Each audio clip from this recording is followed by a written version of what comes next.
Hey guys, I'm Riley. I'm going to tell you a story of how I lost all the hair on my head. But in return, I gained self-confidence and harmony. So I guess you could call it a story with a good ending.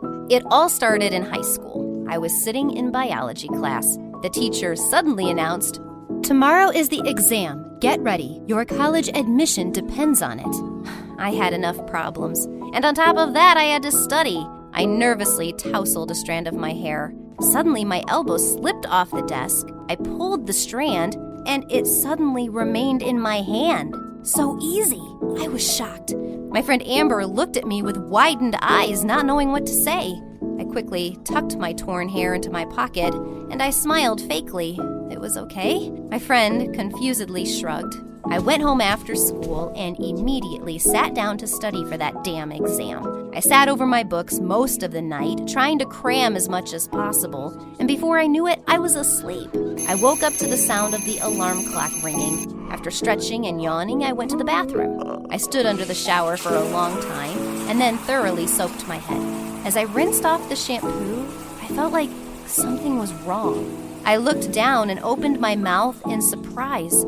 The whole bathroom was filled with my hair. I jumped out of it and rushed to the mirror. My long scream echoed through the house.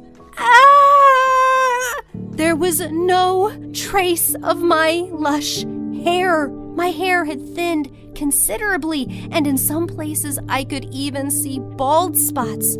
I told myself, calm down, breathe. It must be the damn shampoo. That's right, there was the ginseng in it. The phone rang. It was Amber, already out of her house, asking if I was ready. "Hurry up, you don't want to be late for your exam." I exhaled loudly, hoping to deal with the hair problem later. I put my hat on my head and ran out of the house. I flew into the classroom just on time. I was even ahead of my teacher because she entered the classroom right after me and started handing out the test papers. When she reached me, she stopped for some reason. "Riley, please take off your headgear." I hesitated. "I'm more comfortable like this." "Riley, take it off now. You're indoors." I didn't mean to do that. "No. Where are your manners?" She grabbed the visor and started tugging it, and I tried to hold it in place. At one point, the teacher gathered all her strength and yanked the cap. I could not hold it on and was left with my head uncovered. The whole class went numb for a split second, and then there was deafening laughter. My classmates were pointing at me and laughing like I was a clown in a circus. I teared up, couldn't stand the embarrassment, and ran out of the classroom. I think Amber yelled something at me, but I couldn't hear her. I don't remember how I got home. I ran into my bedroom and collapsed on my bed. I cried into my pillow for hours, and when I finally calmed down, I sat down at my computer.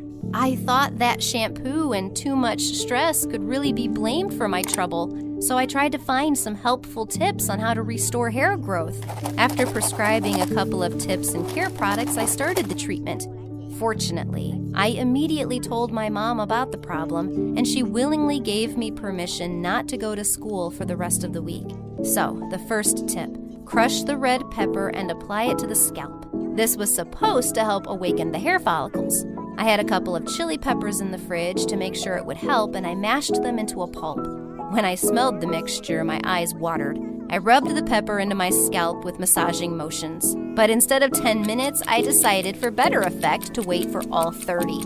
My scalp was literally burning, but I bravely endured the torment. Sweat was streaming down my face. I felt like I could breathe fire like a dragon. I rinsed it off with cold water, but the burning only got worse.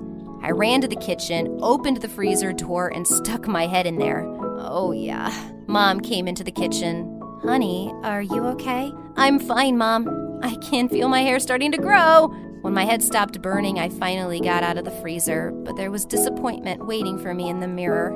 Not only was there even less hair, my scalp was also red. Mom took the list of tips and tore it in front of my eyes. I yelled, "Why did you do that?" "Enough of these stupid tips. Tomorrow we're going to the doctor."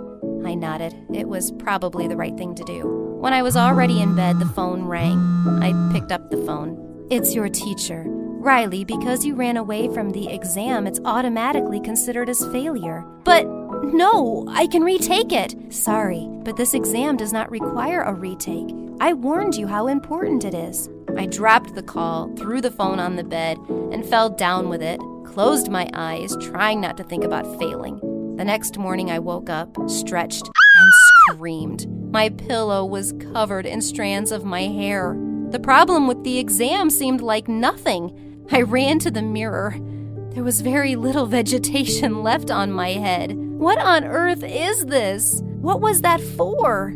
My mother came into the room. Seeing what happened to me during the night, she pulled me into her body. Get ready, we're going to the clinic. I pulled on my now familiar baseball cap and went to get ready. At the clinic, the doctor showed me the slides. It's called alopecia. I asked again, can you use simple language? Basically, it's alopecia. It can happen even at an early age. He paused for a moment and added, unfortunately, there are no radical cures yet. I looked at the doctor. I reacted like a normal schoolgirl. I cried. After all, I heard that I will never be beautiful again. In the evening, I stood in front of the mirror with my hair cutter. I seemed to have come to terms with my curse. With a sigh, I shaved off the rest of my hair, and then I touched my bald head for a long time. My mother came into the room. She was hiding something behind her back. Here, this is for you. She handed me a wig. It was beautiful, even though it wasn't the most expensive. Mom, thank you for your support. I tried on my gift. It looked pretty. For the first time in those hard days, I smiled. Now I could go back to school, no matter how scared I was. Some classmates even complimented my new hairstyle. One of the girls kept wanting to touch my hair, but I didn't let them. Amber came up to me. Wow, nice shampoo. I'm glad you're back in school. Me too. Come to my pajama party tonight. That night, we sat in Amber's bedroom. Ashley and Cindy, our classmates, also came to the party. It was fun. We were talking about boys and eating ice cream. At one point, Cindy accidentally pushed Ashley with her hand. She grabbed a pillow and hit Cindy, and Cindy hit her back with the pillow. A fight ensued. Amber and I decided to get in on it. Feathers were flying all over the room. Then Ashley hit me on the head, and my beautiful wig flew off my head and landed on the floor. The girls stared back and forth between it and I. It was stupid to hide further. I decided to confess and tell them about my illness. I have a disease. I'm bald. The reaction was mixed. Ashley thought it was funny. You're as bald as my father. Cindy, on the other hand, stood up for me. Shut up, Ashley. She patted me on the shoulder. I understand you. Pulling the strands of her hair apart, Cindy showed the roots. They were completely gray. By the time I'm 18, I'll be as gray as an old woman. Genetics. Cindy wasn't afraid to share the information with me, and we hugged. The party ended well, but Ashley held a grudge against me. We were in gym class. I stood at the side and threw the ball at the hoop. Brian came up to me. He smiled. You're doing it all wrong. Let me show you. Sure. I had liked Brian since kindergarten.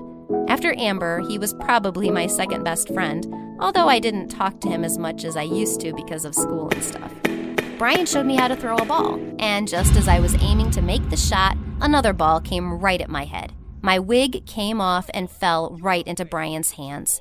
I looked back to see Ashley waving at me. She did it on purpose to embarrass me. She likes Brian too. My friend smiled awkwardly. He didn't know how to react. Yeah, I couldn't take that kind of embarrassment. I was definitely not going back to school, even though I wanted to ask Brian to the prom. But why would he want to be with someone so ugly? I didn't leave my room for days. My mom would leave the food outside the door and leave, trying not to disturb me.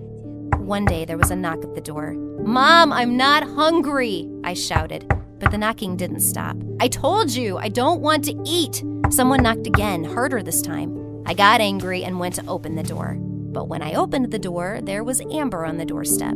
She'd changed a lot. Her long, thick hair had been cut very short. Amber, where did your hair go? She pulled something out from behind her. Here it is. Amber cut her hair to make me a beautiful wig. It was the most touching moment of my life. We stood there hugging and crying for another half an hour. Amber said, It's prom night, and you're not ready yet. I didn't want to go, but after what Amber had done, I couldn't say no. My friend sat me down in a chair and started doing my beautiful makeup. An hour later, we were standing outside the school. Amber handed me a wig. "Here, put it on." I took it in my hands. No, I'm not going to hide anymore. With both hands, I swung the door open and I went inside. Everyone inside faced me at the same time. There was silence in the hall. I froze and then walked confidently toward the dance floor. The guys started whispering. I walked up to the students and talked to them as if nothing had changed. Surprisingly, many of them weren't even paying attention to my bare top. Then Ashley came up to me. "Hi, here to show us your ugliness?" Amber wanted to punch Ashley, but she didn't have enough time to. Brian grabbed my arm. "I'm sorry, Ashley. You guys can talk later. I wanted to ask Riley to dance." I saw Ashley stomp her foot and clench her fists in anger and jealousy, and Brian was already leading me to the dance floor, so confident that I didn't even know when we arrived in the middle of it. The guys smiled. "You ran out so fast the other day, I didn't even have enough time to realize everything." "Yes, well, I was worried that you wouldn't like that. You shouldn't have. You're very beautiful." A slow song started playing, and Brian and I danced, forgetting everyone else. I did put the wig on afterwards, though. I already proved everything, and I didn't want to draw attention on myself.